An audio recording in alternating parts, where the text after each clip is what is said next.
Hello everyone. So welcome to one more lecture, and in this lecture I am going to discuss about the combined first law and second law of thermodynamics. क्या क्या जो equations आती हैं first law of second law thermodynamics के लिए उनको हम study करते हैं. Specially will discuss about first combined first law and second law of thermodynamic with respect to process, है ना. प्रोसेस के रिस्पेक्ट में बात करेंगे. तो यहाँ पे आप देख पा रहे हो कि D Q equals D U plus D W लिखा हुआ है. और आप समझते हो डी क्यू क्या होता है, amount of heat interaction. D you क्या रिप्रेजेंट करता है, ये चूँकि पाथ फंक्शन होते हैं इसलिए मैं इसको इस तरह से लिख रहा हूँ. D Q equals amount of heat interaction होता है, डी यू होता है चेंज इन इंटरनल एनर्जी, और डी डब्ल्यू होता है अमाउंट ऑफ वर्क सप्लाई. ये जो है D Q equals D U plus D W, ये आप हर प्रोसेस के लिए अप्लाई कर सकते हो, whether process is reversible, irreversible और whatever kind of process they are. तो ये हो गया. फिर उसके बाद आपने ये भी पढ़ा हुआ है D Q equals D U plus P D V. आपने डी डब्ल्यू की जगह क्या रख दिया, पी डी बी रख दिया. लेकिन ये जो स्टेटमेंट है, ये स्टेटमेंट किसके लिए वैलिड है, it is valid only for the reversible process. ठीक है, ये चीज़ ध्यान रखना. फिर हम एंट्रोपी को कैसे डिफाइन करते हैं, from second law of thermodynamics entropy को डिफाइन करते हैं amount of heat interaction upon temperature. ये ध्यान रखिएगा, entropy is equal to D Q by T only for the reversible process. Irreversible process के लिए फॉर्मूला नहीं होता है. ठीक है, तो डी क्यू बाई टी. तो यहाँ से यदि आप अप्लाई करेंगे तो इसको टी को इधर भेज दें तो आपका आ जाएगा D Q equals T D S. ये आ गया. अब ये जो D Q equals T D S आया है ना, हम क्या कर सकते हैं, इस डी क्यू की वैल्यू, यहाँ पे जो डी क्यू की वैल्यू आई है, इस डी क्यू की वैल्यू को यहाँ पे पुट अप कर देता हूँ. कम करो भाई. D Q equals T D S की वैल्यू हम यहाँ पे पुटअप कर देते हैं. तो ये टी यहाँ डी क्यू के टी डी एस रख दिया, तो टी डी एस इक्वल्स आ जाएगा D U plus P D B.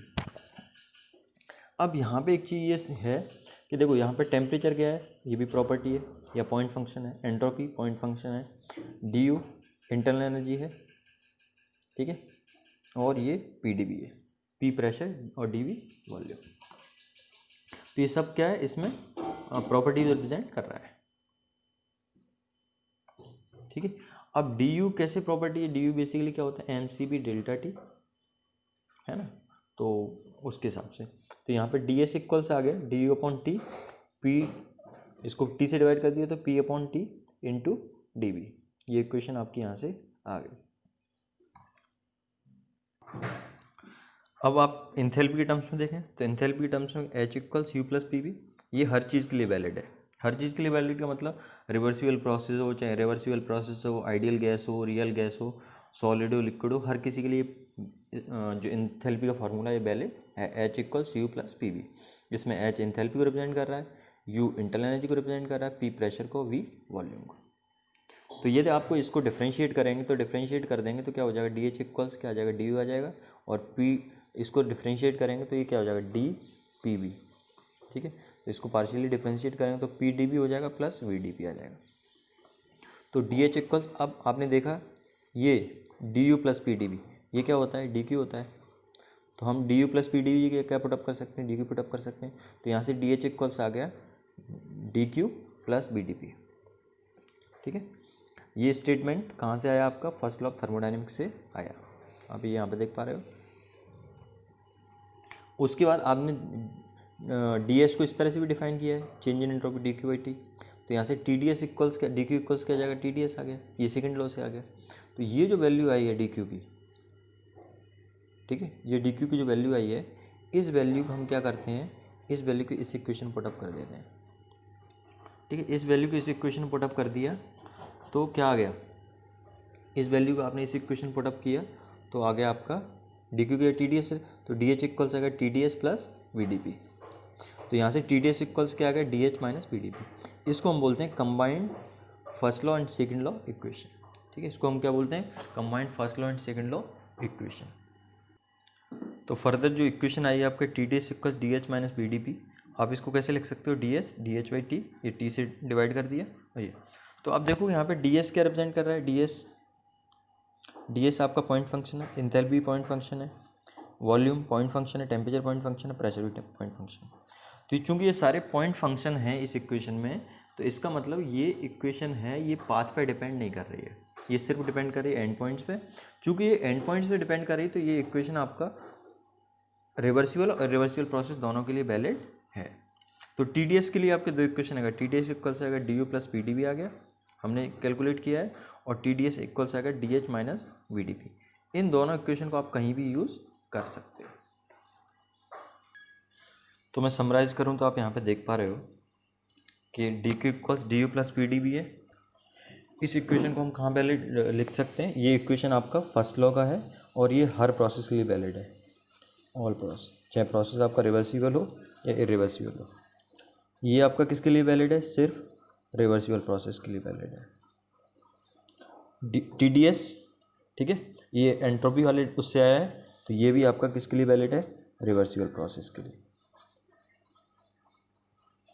ठीक है, एक और हम दिखाते हैं, एक क्या होता है H equals U plus PV, ये क्या है, हर प्रोसेस के लिए वैलिड है। तो यहाँ पे आप देखोगे ये DH equals DQ plus BDP है, ये भी हर प्रोसेस के लिए वैलिड है, और DH यहाँ पे फिर TDS आ गया, तो ये सिर्फ रिवर्सिबल प्रोसेस के लिए वैलिड है।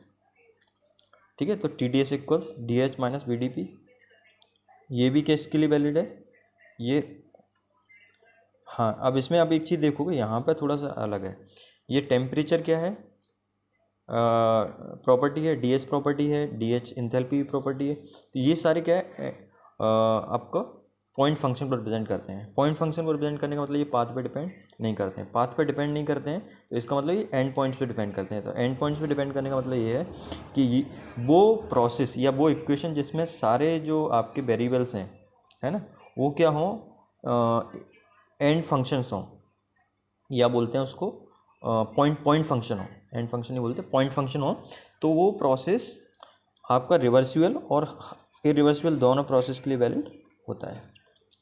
ठीक है, क्योंकि प्रोसेस रिवर्सिबल हो या इरिवर्सिबल हो, लेकिन उसके एंड पॉइंट्स तो समान होंगे, है ना, इसलिए जो भी पॉइंट फंक्शंस होते हैं, तो पॉइंट फंक्शन इस इक्वेशन में चूँकि सारे पॉइंट फंक्शन है, इसलिए ये इक्वेशन भी हर किसी के लिए वैलिड है। तो आप यहाँ पे TDS इक्वेशन देखोगे, तो TDS इक्वेशन देखो तो यहाँ पे दो TDS इक्वेशन है, एक तो TDS इक्वेशन ये है, TDS equals DU plus PDV, और दूसरी TDS इक्वेशन यहाँ पर है DH माइनस VDP। लेकिन ये इक्वेशन किसके लिए वैलिड है, सिर्फ रिवर्सिबल प्रोसेस के लिए नहीं, ये इक्वेशन भी उसके लिए वैलिड है, रिवर्सिबल, ये भी ऑल के लिए वैलिड है, क्योंकि यहाँ पे ये भी पॉइंट फंक्शन है, ये point function DU, internal energy भी पॉइंट फंक्शन होती है। ठीक है, इंटरनल एनर्जी किस पे डिपेंड करती है, इंटरनल एनर्जी किस पे डिपेंड करती है, पॉइंट फंक्शन एंड पॉइंट्स पे। तो ये भी हर प्रोसेस के लिए वैलिड है, ये थोड़ा मैंने, ये रिवर्सिबल नहीं, ये ऑल प्रोसेस के लिए वैलिड होता है। तो ये आपको समझ में आ गया क्या क्या स्टेप है। तो दिस इज इट।